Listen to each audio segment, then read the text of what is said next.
వేదిక మీద ఉన్నటువంటి పెద్దలు, మాజీ శాసనసభ్యులు, అలాగే మాజీ జడ్పీ చైర్మన్, ప్రస్తుతం జనసేన పార్టీకి క్రియాశీలక సభ్యుల శిక్షణా కమిటీ రాష్ట్ర చైర్మన్ అయినటువంటి శ్రీ ఈదర హరిబాబు గారికి, అలాగే ప్రోగ్రామింగ్ కమిటీ, అలాగే ప్రచార కమిటీలో మెంబర్ అయినటువంటి వెంకటేష్ గారికి, అలాగే వేదిక మీద ఉన్న మీ గ్రామం గంగపాలానికి వెన్నుదన్నుగా తమకున్న అనుభవాన్ని మీ అందరికీ మార్గదర్శకాలుగా నిలిపి పార్టీని ముందుకు నడిపిస్తున్నటువంటి పెద్దల ముగ్గురికి, ఈ కార్యక్రమాన్ని ఇంత గ్రాండ్గా తమ భుజాల మీద వేసుకుని ఆర్గనైజ్ చేసినటువంటి బ్రహ్మయ్య గారికి, అలాగే ఆయన కోఆర్డినేషన్ కమిటీ అందరికీ పేరు పేరున హృదయపూర్వక ధన్యవాదాలు తెలియజేసుకుంటున్నాను. ఆయనతో పాటు పనిచేసిన టీం అందరికీ కూడా, ప్రతి ఒక్కరికి మీ పేర్లు నాకు తెలియదు కానీ మీ కష్టం మాత్రం ఇక్కడ తెలుస్తుంది కాబట్టి అందుకే మీ అందరికీ ధన్యవాదాలు తెలుపుకుంటున్నాను జనసేన పార్టీ తరఫున.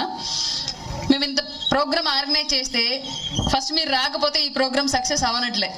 మీ పనిని పక్కన పెట్టి ముగ్గురికే ప్రయోజనం తెలుసు కానీ ప్రతి ఒక్కళ్ళం మేము కూడా పార్టిసిపేట్ చేయాలని ఒక సంతోషకరమైన వాతావరణంలో పార్టిసిపేట్ చేసి జనసేన కార్యక్రమాన్ని ఇంత సక్సెస్ చేసినందుకు కూడా వీర మహిళలకి, చిన్న పిల్లలకి, పురుషులకి అందరికీ కూడా పేరు పేరున ధన్యవాదాలు తెలియజేసుకుంటున్నాము.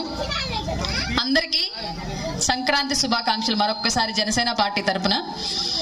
రాబోయే రోజుల్లో మళ్ళీ వచ్చే సంక్రాంతికి మనందరం అధికార పక్షంలో, అధికార పార్టీకి మేమందరం విధేయులు అని చెప్పేసి ఒక ఆనందకరమైన పరిస్థితుల్లో ఈ సంక్రాంతిని జరుపుకోవాలని మనస్ఫూర్తిగా కోరుకుంటున్నాను. 4.5 ఏళ్లుగా ప్రతిపక్షంలో ఉన్నటువంటి మన పార్టీ సభ్యులకి, కార్యకర్తలకి, సానుభూతి పరులకి అందరికీ కూడా సహజంగా ఏ పార్టీ అధికారంలో ఉన్నా ప్రతిపక్ష పార్టీ ఎదుర్కొనే సమస్యల్ని మనందరం ఎదుర్కొన్నాం, అంతకు మించి ఎదుర్కొన్నాం. కానీ ఈ జగన్మోహన్ రెడ్డి యొక్క ప్రభుత్వంలో అతనికి ఓట్లేసిన సానుభూతి పరులు కూడా ఇబ్బందులు పడ్డారు. అతనికి ఓట్లేసిన వాళ్ళు వాళ్ళ ఇసుక మాఫియా వల్ల దోపిడీకి గురవుతున్నారు, అతనికి ఓట్లేసిన వాళ్ళు ఎర్రమట్టి మాఫియా వల్ల దోపిడీకి గురవుతున్నారు, అతనికి ఓట్లేసిన వాళ్ళందరూ పెంచిన పెట్రోల్, డీజిల్, నిత్యావసర ధరలు, పెంచిన బస్ ఛార్జీలు, పెంచిన కరెంటు ఛార్జీలు, వీటన్నింటి వల్ల జగన్మోహన్ రెడ్డి అధికారంలోకి రావాలని చెప్పేసి ఓటేసిన ప్రతి ఒక్క ఓటరు బాధితుడయ్యే వాళ్ళ రాష్ట్రంలో. అన్ని ప్రభుత్వ పక్షాల కన్నా కూడా వైఎస్ఆర్సీపీ పార్టీ యొక్క వ్యవహార శైలి భిన్నం. ప్రతి ఒక్కళ్ళని హింసించాడు, ఏ వర్గము అతీతం కాదు అన్నట్లుగా ఎస్సీల నుంచి, బీసీల నుంచి, బ్రాహ్మణుల నుంచి, కాపుల నుంచి, అగ్ర సామాజిక వర్గాల్లో ఉన్నటువంటి పేదల నుంచి ప్రతి ఒక్కళ్ళని కూడా ఈ 4.5 ఏళ్లలో పీడిస్తూనే ఉన్నాడు జలగలాగా పట్టి. ఇక నుంచి అయినా సున్నం పెడితే జలగ ఎంత బలంగా మన రక్తం తాగినా సరే సర్రమని వదిలేసి ఎలా బ్రతుకు జీవుడు అని పరిగెత్తి పోయిద్దో, అట్లాగే ఈవీఎంలో ఒక్క బటన్ ఓటు అనే ఆయుధంతో ఈ జగన్ అనే జలగని 24లో రాష్ట్రం వదిలి పరిగెత్తేలాగా మనందరం ఆ జలగని తరిం కొట్టేంత వరకు కూడా నిద్రపోవద్దని చెప్పేసి మీ అందరికీ రిక్వెస్ట్ చేస్తాను. ఇక్కడ వైసీపీకి ఓటేసిన వాళ్ళతో మాత్రమే నేను మాట్లాడుతున్నా క్లియర్గా. బాధితుడు కాని వాళ్ళు ఎవరన్నా ఉంటే మేం ఫలానా విషయంలో జగన్మోహన్ రెడ్డి వల్ల లబ్ధి పొందామని చెప్పండి. అమ్మఒడనే పేరుతోటి మీ అకౌంట్లో డబ్బులు వేసి నాన్న గొంతుతోడనే పేరుతోటి మీ దగ్గర నుంచి డబ్బులు లాగేసుకున్నాడు. ఆ విషయం మీ అందరికీ తెలుసు. ఇంతకు ముందు క్వార్టర్ 70 రూపాయలు 80 రూపాయలు తాగి మీ అందరూ వాళ్ళ 200 300 పెట్టి తాగొస్తున్నారు. ఆ విషయం మేం కాదు బాధితులు, తాగేవాళ్ళు వాళ్ళ భార్యలే పెద్ద బాధితులు. మా జగన్ అన్న తెచ్చిన బ్రాండ్ అని చెప్పేసి బూమ్ బూమ్ డామ్ డామ్ అంటే ఎక్కువ ఆ పార్టీ వాళ్ళే ఎక్కువ తాగుతున్నారు. ఎక్కువ ఆర్థికంగా నష్టపోతున్నా కూడా ఆ పార్టీ వాళ్ళే నష్టపోతున్నారు. ఎందుకంటే ప్రభుత్వం మద్యం అమ్ముతుంది కాబట్టి. ఇంతకు ముందు ఎక్కడన్నా ప్రైవేట్ బెల్ట్ షాప్లో అయితే 4 ఆడవాళ్ళని వేసుకొని వెళ్ళి వాడి ముందు 2 సీసాలు పగల కొట్టమన్నాడు, భయపడి కొద్ది రోజుల్లో సైలెంట్గా ఉండేవాడు. ఇవాళ ఆ సిచ్యువేషన్ లేదు. ప్రభుత్వమే మద్యం అమ్మడం వల్ల మహిళా సంఘాలు కూడా ఏం చేయలేని నిస్సహాయ స్థితిలో ఉన్నాయి. ఇక్కడ మహిళలకు ఇబ్బంది కలుగుతోంది అని చెప్పేసి ఎవరన్నా ప్రయత్నించిన వాళ్ళ మీద కేసులు ఉంటాయి. తెల్లారి పొద్దున ఎట్లాంటి కేసులు ఉంటాయి చెప్పలేము మనం. ఎందుకంటే ఉద్యోగాలు లేవు అని చెప్పేసి నిరుద్యోగులు ధర్నా చేస్తే జగన్మోహన్ రెడ్డిని రేప్ చేయడానికి వెళ్ళారని చెప్పేసి నిరుద్యోగుల మీద కేసు పెట్టారు, ఆ సెక్షన్ పెట్టారు అప్పట్లో అమరావతిలో. ఆ విషయం మనందరికీ తెలుసు. అట్లాగే ఇవాళ ఉద్యమాల పేరుతోటి లేదంటే ప్రజల సమస్యల గురించి ప్రశ్నించడానికి బయటకు వచ్చిన ప్రతి ఒక్క సామాన్యుడి మీద కేసు ఉంది, ప్రతి ఒక్క వ్యక్తి మీద ఆపోజిట్ పార్టీ అనే ముద్ర ఉంది. దానిలో భాగంగానే ఒక దళిత సామాజిక వర్గానికి చెందిన డాక్టరు మాస్క్ ఇవ్వడం మహాప్రభు అన్న నేరానికి అతనికి ప్రతిపక్ష పార్టీ నాయకుడు అని చెప్పేసి ముద్రేసి హింసించి చంపాడు జగన్మోహన్ రెడ్డి. ఆ విషయం మనందరికీ తెలుసు. అట్లాగే కాపు కార్పొరేషన్ పేరుతోటి నేను కార్పొరేషన్కి 1000 కోట్లు నిధులిస్తానని చెప్పేసి ఇవాళకు కూడా కాపు బిడ్డలకి విదేశీ విద్య దీవెన పథకం ఇవ్వకుండా వాళ్ళ చదువులు మధ్యలో ఆగిపోయేలాగా చేశాడు. కాపు రిజర్వేషన్ ఇస్తా అన్నాడు, ఇవ్వలేదు. ఇలా అన్ని రకాలుగా కాపుల్ని మోసగించాడు. బీసీలు అందరూ అనుకున్నారు అప్పట్లో బీసీలు మామూలుగా సహజంగా బీసీల్లో ఉండే ఒక ప్రాబ్లం ఏంటి అంటే, ఒక రజకుడికి టికెట్ ఇస్తే ఒక వడ్డెరో, ఒక కొమ్మరో, ఒక ముదిరాజు, ఒక కళింగ వీళ్ళందరూ మా రజిక అనుకోరు. వాళ్ళు రజకులకి ఇచ్చారంటే మనకు కాదులన్న ఫీలింగ్ లో ఉంటారు. ఒక వడ్డెరికి ఇస్తే వడ్డెరికి ఇచ్చారంటే మనకు కాదులన్న ఫీలింగ్ లో మిగతా కులాలు ఉంటాయి. అంటే ఎక్కువ పాపులేషన్ పరంగా చూస్తే బీసీలు ఎక్కువగా ఉన్నప్పటికీ కూడా కులాల వారీగా విడిపోయి ఉండడం మూలంగా విడివిడిగా ఉండి మాది కాదు అనే భావనలో ఉండే వాళ్ళందరూ. తర్వాత జగన్మోహన్ రెడ్డి వచ్చాక ఏళ్లలో ఈ భావనని క్యాష్ చేసుకున్నాడు. ఏం చేశాడంటే, ఇదిగో నువ్వు రజక ఇక్కడ కూర్చొని ఇది కార్పొరేషన్, వడ్డెర నువ్వు ఇక్కడ కూర్చుంది నీ కార్పొరేషన్, ముదిరాజు నువ్వు ఇక్కడ కూర్చుంది నీ కార్పొరేషన్, కళింగ నువ్వు ఇక్కడ కూర్చుంది నీ కార్పొరేషన్, మీకు అందరికీ సపరేట్ బొచ్చులు పెట్టాడు ముందు. వీళ్ళు ఏం చేశారు, అబ్బా జగన్మోహన్ రెడ్డి వచ్చాక మాకు ఇస్తాడరా, మమ్మల్ని విడిగా చేశాడు, కుప్పలో కొట్టుకోకుండా మమ్మల్ని ఎవరి కోళ్ళకి మంచి గదులు వేరు గదులు పెట్టి వేరు కుంపట్లో పెట్టాడు మాకందరికి, ఇంక ఎవడ కోడకి తెచ్చి ఒళ్ళో వేసేస్తాడు పెద్ద లిబ్బి అని ఎదురు చూశారు అందరూ. తేరా వీళ్ళు ఎంతసేపు కూర్చొని వీళ్ళ పరిస్థితి ఏమైంది, అన్నా రజకన్నా నీ గిన్నెలు ఏమైనా పడ్డాయా, నా గిన్నెలు ఏం పడలా, అన్న వడ్డెరన్న నీ గిన్నెలు ఏమైనా పడ్డాయా, నా గిన్నెలో ఏం కాడు పడలా. గిన్నెలు సపరేట్ చేశాడు తప్ప గిన్నెల్లో ఏమి ఇలా ఖాళీ బొచ్చే పెట్టాడు వాళ్ళ ముందు.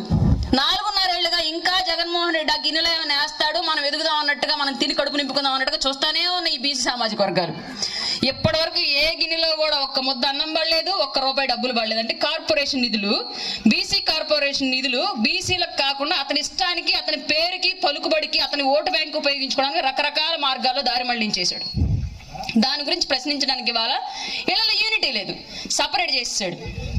సపరేట్ చేయడం మూలంగా బీసీ నిధులు తినగలిగాడు. ఎస్సీల విషయానికి వస్తే ఎస్సీల్లో ఎక్కువ పర్సెంట్ క్రైస్తవం, ఈ మధ్యకాలంలో విపరీతంగా క్రైస్తవ మతం పెరగడం వల్ల ఎక్కువ మంది క్రైస్తవులు ఎస్సీలు క్రైస్తవ మతాన్ని తీసుకున్నారు. దాన్ని బేస్ చేసుకొని రాజ్యాంగాన్ని బోధించాల్సిన రాజకీయాల్లో బైబుల్ని చంకలో పెట్టుకొని ఓట్లాడడానికి వచ్చాడు దుర్మార్గుడు సైతాను జగన్మోహన్ రెడ్డి ముసుకేసుకొని వచ్చాడు. బైబుల్ని అడ్డుపెట్టి ఎస్సీలందరినీ మోసగించి ఎస్సీ కార్పొరేషన్ నిధులన్నింటినీ తినేశాడు. దాని గురించి అడగడానికి వీళ్ళకి కలియుగ యేసుప్రభు అన్న బిల్డప్ ఇచ్చాడు. సైతాన్ వచ్చి నేను కలియుగ యేసుప్రభు అని ముసుకేసుకుంది. దాన్ని ఎస్సీలు నమ్మేశారు. వాళ్ళని హత్యలు చేస్తున్నారు, దాడులు చేస్తున్నారు, వాళ్ళ భూములు లాక్కున్నారు. మాదిగ కార్పొరేషన్ భూములు కూడా లాక్కున్నారు. మాన్యాలు అనేవాళ్ళు గతంలో మాన్యం మాదిగ మాన్యం అని చెప్పేవాళ్ళు. ఆ భూములు కూడా ఇవాళ జగన్మోహన్ రెడ్డి లాక్కున్నాడు. అయినా వీళ్ళు అడగలేకపోతున్నారు. కారణం ఏంటంటే మతం ముసుగేసేసాడు వాళ్ళకి.